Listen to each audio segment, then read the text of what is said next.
In our previous episode, we covered the aftermath of the destruction of Rome and how that reshaped Christendom. Venice finally joined the conflict and was able to inflict a massive defeat upon Batu at the Battle of Isonzo in 1249. Just over 10,000 Mongols, less than 10% of the original invasion, remained, and were now racing towards the Hungarian capital. French King Louis IX gave his life protecting the empire, but his death left France in a precarious situation. The throne passed to his 5-year-old son, but the question now was who would be acting regent and what the regent would do. As we carry on our alternative history, we'll also give you a chance to make one for yourself. How? Play our sponsor Supremacy 1914.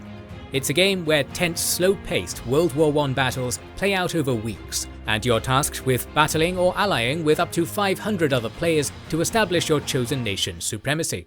You'll be doing real-time diplomacy with the other players, researching new tech like tanks, and most importantly, changing the course of history for the real nations of the time, be it in victory or defeat. If victory is your preference, make good use of machine guns, cavalry and planes to put muscle where your mouth is and achieve supremacy. A really nice feature is you can play on both mobile and PC to update your real-time plans whenever you need to. Play for free by downloading the game via our link in the description, and you'll also get an exclusive gift, 15,000 gold and 1 month of premium subscription for free. But it's only available for 30 days, so get it now. Batu had lost nearly everything and everyone, but in his fury, his resolve only hardened. He still had just over 10,000 of the best warriors that ever rode the steppe, and he held the Hungarian heir, Bella's only son, Stefan, who by this point was brainwashed. Venice failed to prevent Batu from leaving Italy. Still, they did manage to buy Bella enough time to rally the majority of Hungary behind him with the aid of a combined Serbo-Bulgarian Epirot army. But before the clash of old rivals, of father and son, and even before the Venetian attempts to restore the Roman Republic, we need to discuss another ambitious side ready to hatch its plan. So let us rewind the clocks to May 1248, when the brothers of Louis, Count of Poitiers, Alphonse, and Count of Anjou, Charles, received the news of his death. They now knew that the future of France was hanging in the balance, but they had different opinions on how to fix the situation. Alphonse was eager to protect the claim of his 5-year-old nephew, who was, surprise surprise, also Louis. Meanwhile, Charles was more ambitious and less trusting of Queen Regent Margaret. Both of them failed in subduing Savoy and protecting Rome, and now Alphonse had to prove himself worthy as his brother's successor. Surrounded by fear, angry Provençal nobles, and heretical movements, the two decided to move back to Toulouse and attempt to gain a few powerful allies for the wars to come. Alphonse was married to Raymond VII of Toulouse's daughter, Joan, and the two stopped by before the coronation and attempted to secure his allegiance. The Count of Poitiers was a skilled warrior, capable administrator, and dedicated diplomat, but Raymond was an old and bitter man who still felt the scars of the Albigensian Crusade. In an attempt to convince him, Alphonse pledged to deal with the rebel baron Roger of Foix, who took advantage of the papal fall to settle old scores with the Bishop of Vogel. Upon learning that the French army was on its way, Roger fled to the castle of Carcassonne, which the brothers quickly besieged. After 2 uneventful weeks, Charles of Anjou volunteered to speak with the Regency of Aragon and ensure they were still on the same side. Negotiations dragged on for a month, during which many issues were discussed. Aragon laid claim to Provence, which was to pass down to James's newborn son. They wanted vengeance for the death of their king, and the council, led by Queen Violante, also revealed that their control over what was previously the Taifa of Valencia and Majorca was only nominal. Additionally, despite being one of the most successful Aragonese kings, James defeated 4 rebellions of the nobility in his lifetime, and the council was well aware that many of those rebels were plotting a 5th against the 8-year-old boy king Peter. Charles addressed each of these concerns, and just as the Venetians were preparing to free Bella IV, he returned to Carcassonne at the head of a 7,000-strong Aragonese army, escorting Peter of Aragon and his mother Violante. Alphonse was delighted by his brother's accomplishment as the siege camp grew. A few days after the reunion, the two brothers and their escort were on a hunt when a fateful encounter again shifted the course of history. The most famous but undoubtedly redacted account of that event survives in the play of the great playwright Wolf, who wrote, "You speak of truth, the Lord and succession, but 'twas our brother who perished on holy mission. All you would bring us is submission, plagued by cowardice and indecision. The fates have bestowed me with a chance, not one for chivalry or true romance. My sins run thick and dark as night, for I must cleanse France of its unholy blight. I shan't sit here foolish and pretend, whilst you invoke folly and our people rend. Your speedy reign is at an end. Thou must now fall, so that I ascend." Louis and Alphonse knew that their brother was treacherous, but neither could have predicted this fratricidal act. Some sources claim that Charles acted out of greed and ambition, while others defend his motives as that of a desperate man trying to save his kingdom. Following the shocking death of Alphonse, Roger of Foix was pardoned under the condition that he and his men would join Charles's crusade after accepting him as the rightful king. There are no records of a funeral being held for Alphonse.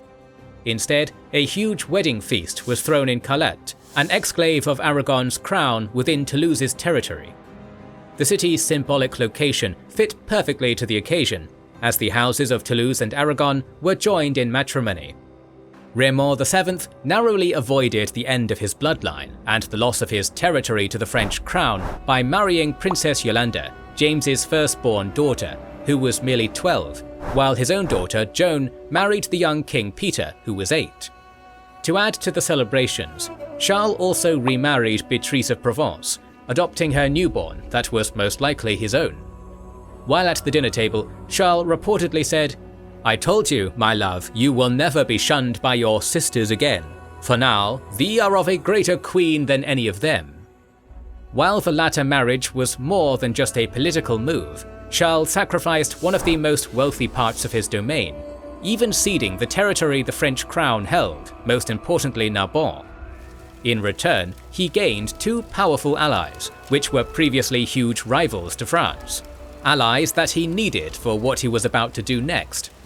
He did all of this political maneuvering without legal authority or the approval of the religious authority. He didn't even notify the royal council in Paris, essentially acting like he was the king. Charles bet his life and the fate of the realm on one expedition, one that would restore his reputation and bring stability to a kingdom now cluttered with heretical movements. The Queen of Aragon, who happened to be of Hungarian descent, was well aware of the Venetian movements, since she had even contributed to their war chest, and this gave Charles the idea to strike at the heart of the enemy instead of making another push into a desolated Germany, which would only benefit distant princes. While the Mongols were away, he could use the strength of the French and Aragonese navy to attack Frederick, who most Catholics called the Antichrist for helping the Mongols sack Rome.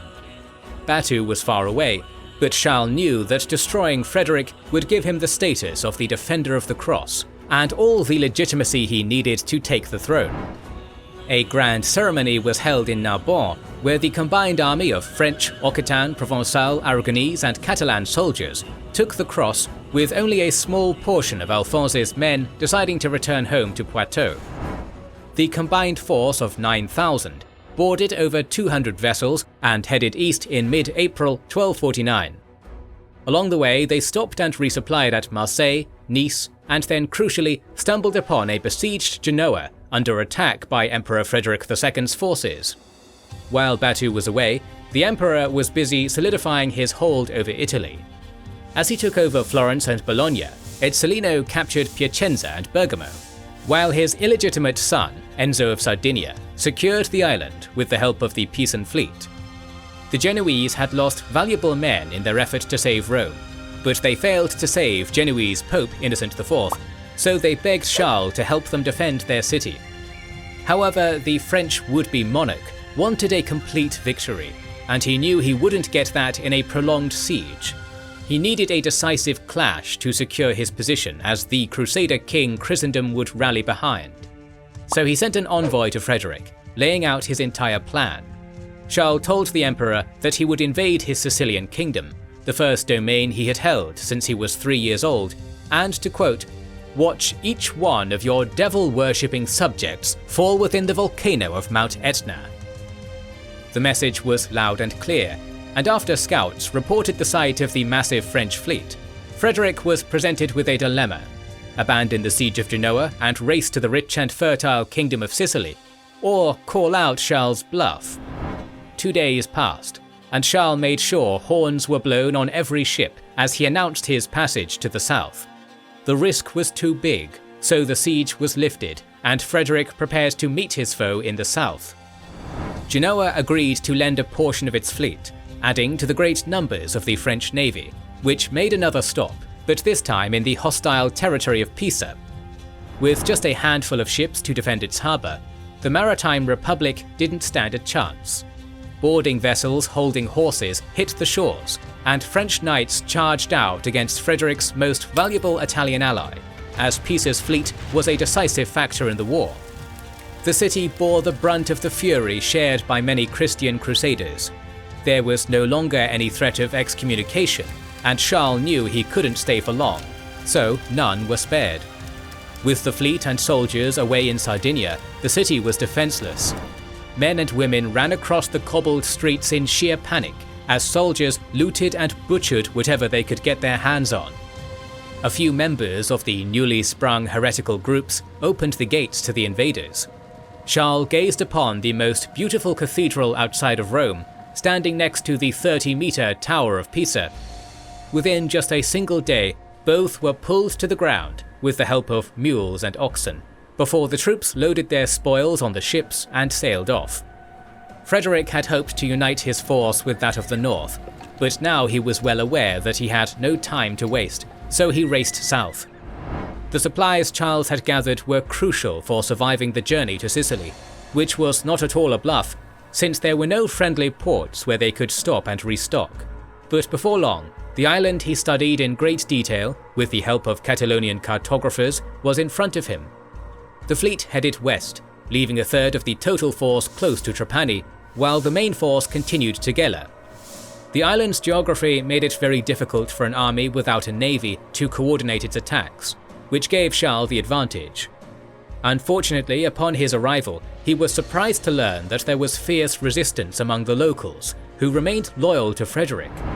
The emperor spent his lifetime transforming Sicily and South Italy into what many call the first modern state, with sophisticated bureaucracy, efficient tax collection, sturdy fortifications, and a thriving Muslim community. Charles' first goal of capturing Terranova was quickly abandoned, and his force made his way towards Syracuse. But once again, he was met by giant walls, fierce opposition, and a desperate lack of siege weapons. The hopes of taking the city with the help of his fleet were quickly dissipated by the formidable and newly rebuilt Castello Maniaci.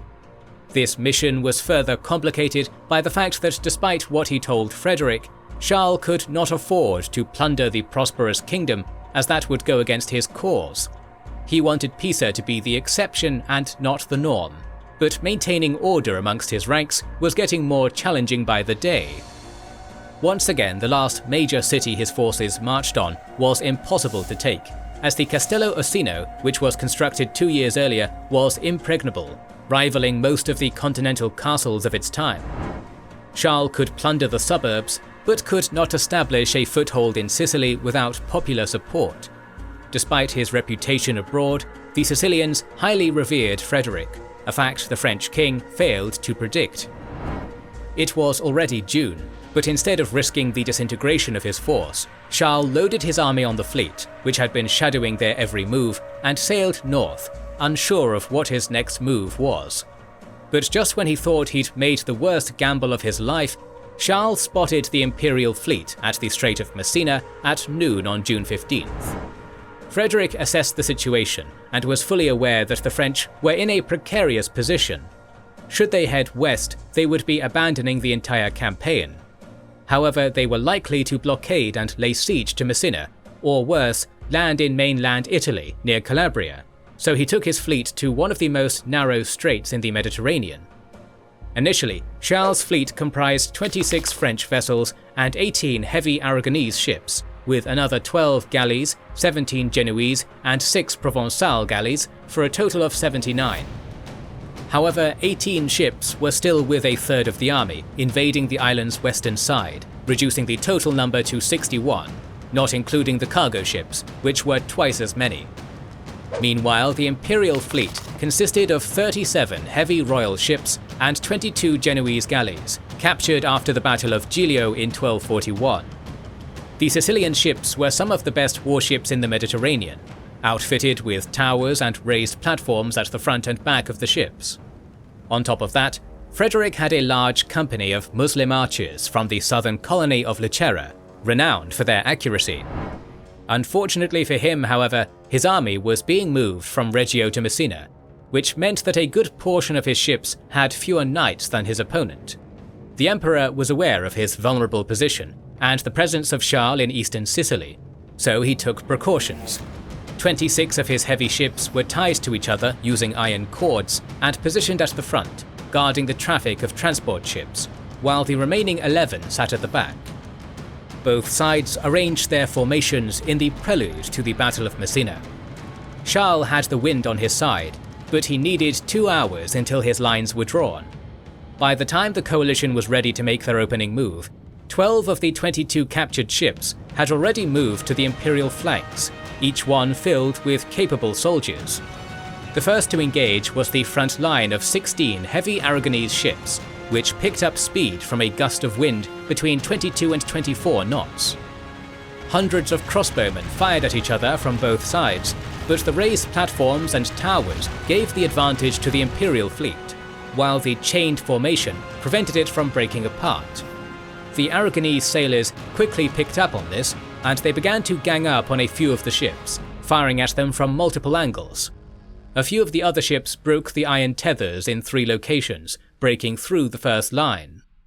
Frederick reacted quickly and gave the command to the rowers of his flagship to engage them. The Muslim soldiers proved their worth, and before long, multiple Aragonese decks were wiped out. In the midst of the fighting, however, many were distracted and didn't notice the second line approaching from every side. The lighter galleys approaching from the shallower water quickly engaged their counterparts, but their numerical superiority, coupled with their years of experience at sea, made it an easy challenge. The ships captured from the Genoese could not withstand the barrage of bolts, which softened them up before they were boarded by furious Genoese and Aragonese fighters, desperate to avenge their pope and king. The second line of French and Provençal ships also joined the battle, many of which rammed into the broken formation of Sicilian ships. Some collisions were perpendicular, leaving them impaled against the enemy vessel.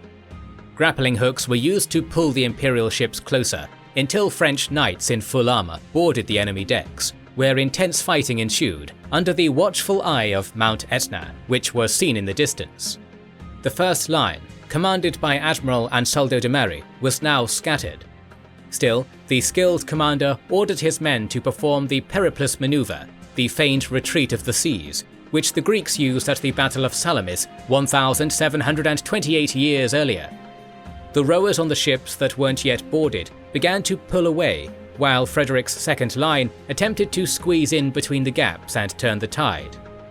The Sicilian vessels cut the grappling hook ropes and used poles to push away the advancing French ships, while Muslim archers tried to remove as many enemies as possible.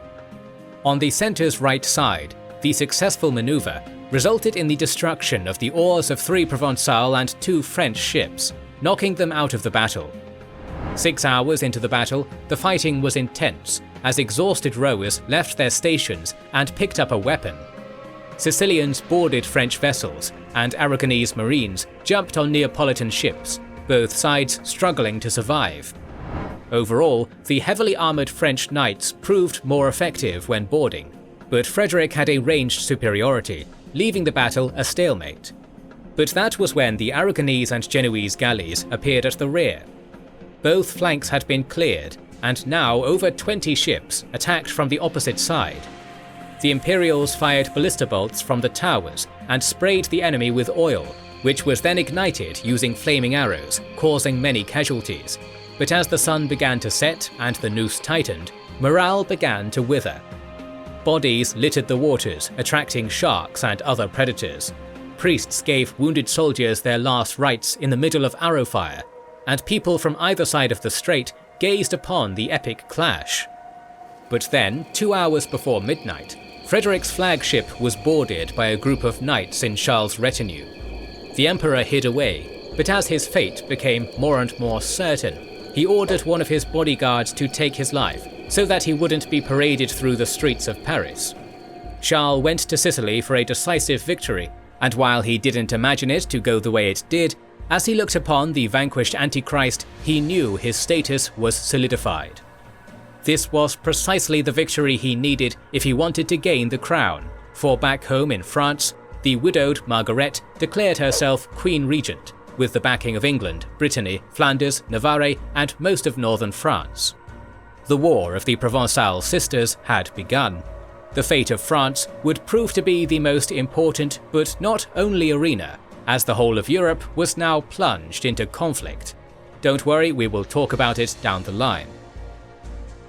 Thanks to our sponsor, the free online PvP World War I strategy game, Supremacy 1914. Lead a campaign of epic battles, diplomacy, trade and technology to take over the world as your chosen state. Click the link in the description to get the game with an exclusive gift, 15,000 gold and 1 month of free premium subscription, but only for the next 30 days, so act fast. Western European nobles used the Mongol invasion and the destruction they brought to further their goals and achieve their ambitions. And even Charles, who called himself the Defender of the Faith, wasn't eager to hunt down Batu. So in the final chapter of this story, Batu would face off not against the French and German coalition, but the Venetian one in Hungary. If you don't want to miss that video, make sure you are subscribed and have pressed the bell button. The writer and animator of this series will be in the comment section, so make sure to tell us what you think about this video and which videos you hope to see in the future. Your feedback is very important to us. We've posted a poll with 4 options for a future alternative universe, so make sure to cast your vote. Don't forget to like, comment and share, it helps immensely. This is the Wizards and Warriors channel, and we'll catch you on the next one.